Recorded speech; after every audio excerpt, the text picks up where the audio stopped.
Hey Fortnite OG players! Want to turn controller vibrations on or off? Here's how to do it, quick and easy. Step 1. From the main lobby, press the options or menu button on your controller. If you're on PC, that's the escape button.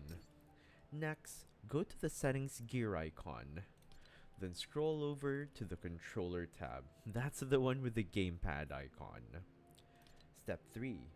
Under controller options, scroll down until you find vibration.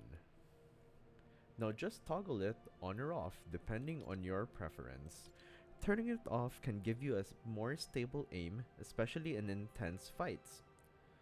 Once you're done, press apply, then back out. You're all set. That's it. Controller vibrations, handled like a champ.